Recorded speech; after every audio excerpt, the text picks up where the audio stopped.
Welcome to our Careers Conversation series. This is where we sit down with colleagues across Captiva Learning and beyond to hear about their real stories and how they got to where they are today. Each episode, we will give an honest look at the twists and turns and challenges and the wins that shape every career journey.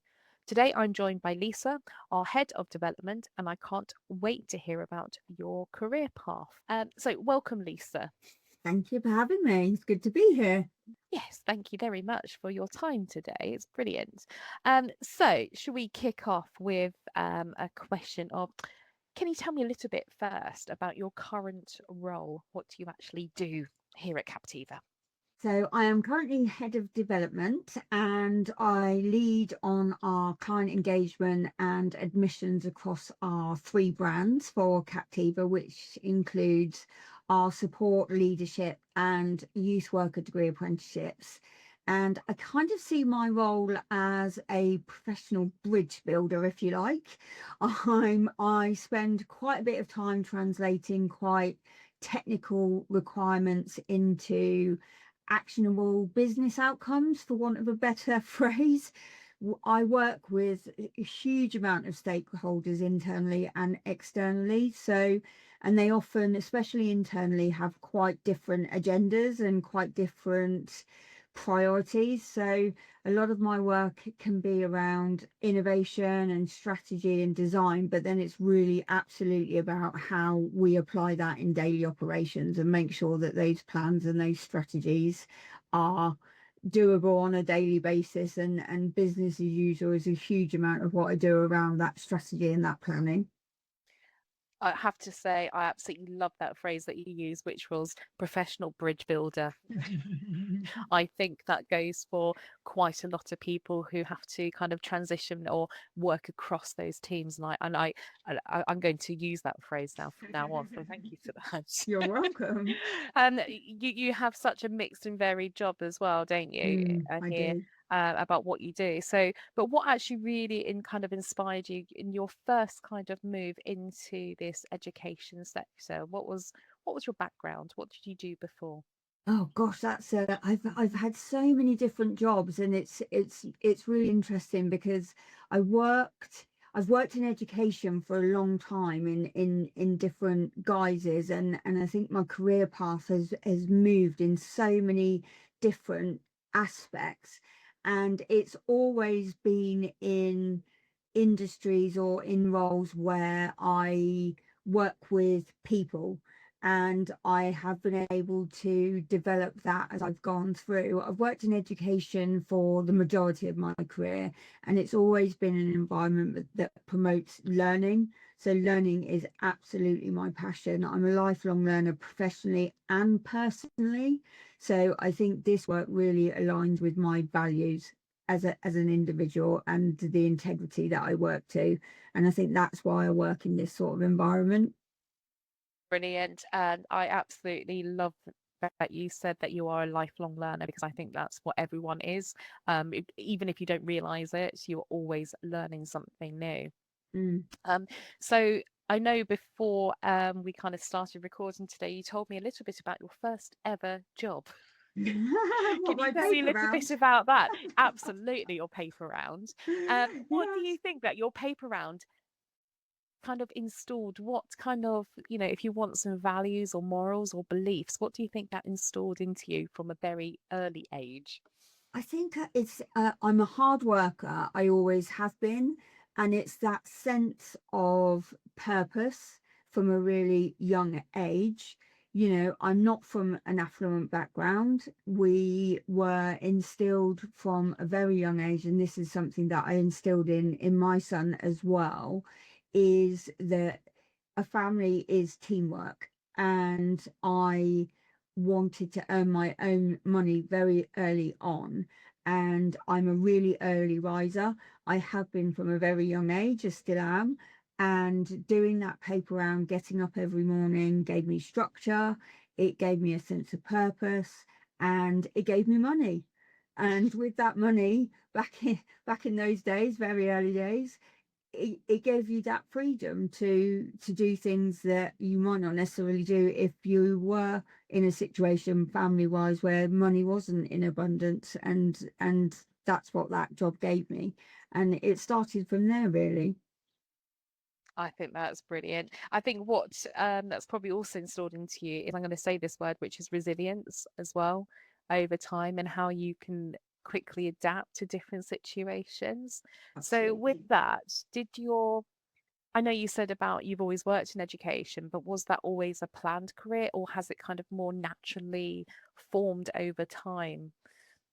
I think it's naturally formed over time. I mean, when I left school, so at school I learned how to touch type on a typewriter. Yes, typewriter indeed. I mean, that was back in 1986-ish. So, I mean, touch typing is the most valuable skill I have ever learned, without a doubt. And after school, I went on to college and I did A levels and secretarial skills. Again, remembering this is Yep, that era, and I learned how to audio type, touch type, and do shorthand. And I still use shorthand 30 odd years later. And my first role was PA to the technical director of Yugo Cars. That was my first job. I had my own office. This was amazing. back in the days when, you could smoke in your offices, you could do all sorts. It was a very different world back then. And my starting salary was, I think, about £10,000, and I was 18. So my first job was very, very different. And, I think when we're younger and we imagine what we want to be doing, at no point did I imagine I was going to be a PA to a technical director of a car factory. And, I think I want to be Wonder Woman driving a motorbike at Yeah. that point. So, vastly different.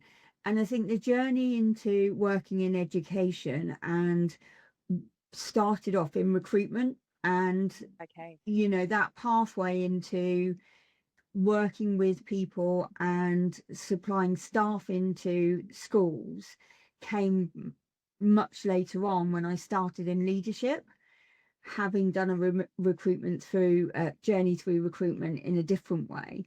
And I think once I started to work with schools and go and engage with schools and see the impact that teachers had in schools and support staff had in schools, and then I was recruiting into those roles, that's then when the connection came around, actually the work that you do and the staff that you're putting into those schools is so, so important, because that impacts a lot of lives. And that's where that recruitment switch came for me, because when you're recruiting a finance director in the commercial sector, or you're recruiting a secretary into an office role, yes, that's still a really important piece of work, but the influences of that person and the lives that they're impacting is very different to recruiting a teacher into a primary school. And the importance of that match and the impact of that match matters. So, I think that was a switch in terms of, actually I can make a real difference here. And that was then my shift into education, and I've not left. So how did you shift then into education from from the recruitment? Did you have to go forward and go and do any qualifications or training into that? What was your kind of first, if you want, more educational role? So I think it was, again, it was a real organic shift. And I think this is what is the beauty about careers and transferable skills, and how we don't necessarily have to pigeonhole ourselves. So where I was working in recruitment and education recruitment, and I became really successful in what I did, I then moved into that recruitment leadership in education. And then I moved into learning and development. So I was then teaching others what I was doing really well. And that then moved me into the learning and development side of things. Yeah. And moving into working with Captiva, which I've done for the last 11 years, then moved me into that tutor role. So I originally started working when I moved into apprenticeships 2017. I think we started that. Yeah. Feels like a lifetime ago. I actually then was able to move into a tutor role. So, working with senior leaders in schools and supporting them on the senior leader apprenticeship. And I think one of the things there, and I've missed out quite a big chunk of my career in terms of doing my CIPD and Yeah. that sort of level of professionalism, but moving forward and moving forward into what we do here with apprenticeships, I think it is absolutely about the transferable skills and then layering on top wherever you go industry wise or whatever role you go into, it's circling back to that lifelong learning, knowing what your transferable skills are, which I did, which is being able to work in education, Yeah. being able to work in schools, being able to work with people, and then being able to teach. That can take you anywhere, and that's the skills that you can build your foundation on. That's what I did, and then I've moved into, because I was started with us with recruitment, and then I've moved into apprenticeships, and from there I qualified as an assessor. So I did my assessor Brilliant. qualification and I did my internal quality assessor qualification, and I didn't have to do those. It's not necessarily a requirement for the job, but for me, as a lifelong learner, that enabled me to know that I was doing it to a standard that I hold myself to. Yeah, I was going to ask you a question around that, but I think you've just answered all of that. But it's what do you think have you identified anything different about yourself through your work that you've done? Do you think you've had any kind of self-discovery at all through this process, or do you think you kind of reinforce that resilience within yourself and the ability to change and adapt and pivot? I think so, yes, absolutely. I mean, I've been made redundant several times, which, including that first job at Yugo Cars, I was made redundant after 6 months, Oh God, which was, when you're 18, that can be quite challenging. yeah, But, that being made redundant led to my first job in recruitment as an administrator. So that change there whilst it was a pivot, I got into recruitment from that job. And within 6 months of being an administrator and watching the recruitment consultants, I was sat there thinking, well, I can do that job. They're just talking to people and they're matching people to the job that yeah, they want. And that's how my career in commercial recruitment started. And from there, I progressed. So I think being able to be resilient and pivot when you're hit with a situation has happened to me quite a few times. Even in this organization, we've grown organically. I think, being always being curious, keep learning, spot patterns and turn them into either change or improvement. So for me, it's really being focused and being able to drive yourself. If you can spot opportunities and go for them, then that shows that resilience. And if you can get back up from knockbacks, two of the times I've been made redundant, I've had to actually take a step back in my career and almost start again to then get back to the point I was at. That was really challenging for me. I am very career focused, and one of those set me back quite a few years because I had to go back to a role I was in previously because I progressed within the organization I was in. yeah. And sometimes that can be challenging, and that did set me back confidence as well, I think. I think it really knocks, doesn't it? But I Mm, always think that any kind of career journey or any self journey is always like a tree. You've got that main trunk, which is feeding that growth for you to yeah. throw up.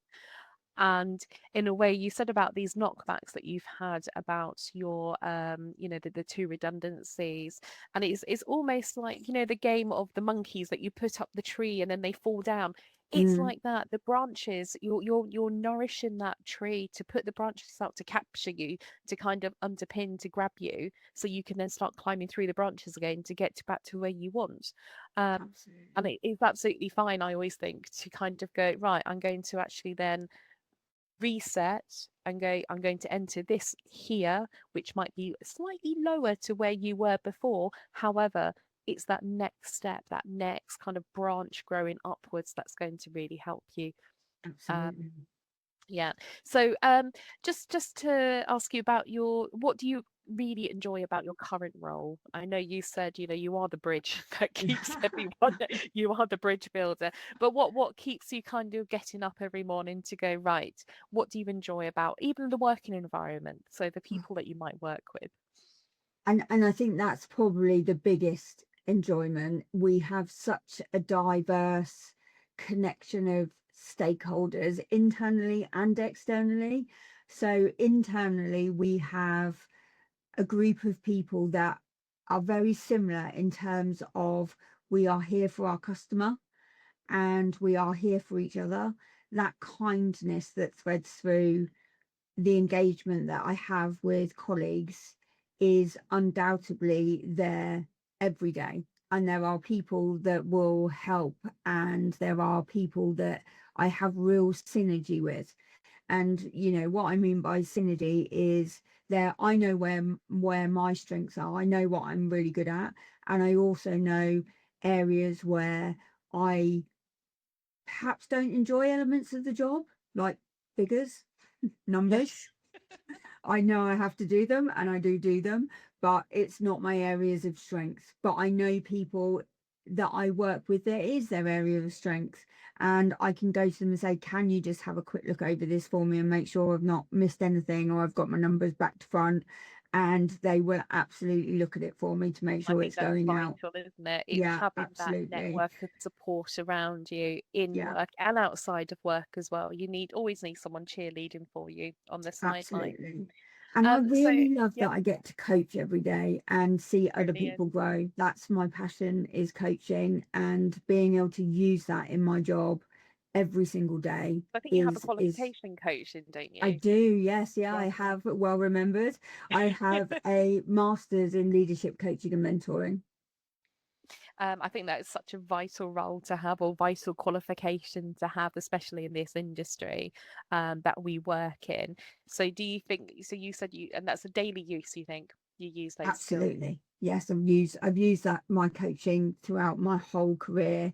I started coaching and mentoring quite early on in my career, and it's ramped up as I've gone into leadership. But coaching is such a joy to do, and it is something that I am really, really passionate about. And I coached for quite a while before I did that qualification. I actually only gained that qualification in 2022.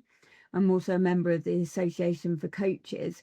And I think, one of the things for me, I coached for a long time before I did a qualification. And the reason I did that is, you can be qualified by experience, but having that validation around, yes, I'm doing this at a certain level, and yes, I'm a member of an association, just gives that credibility to the credentials.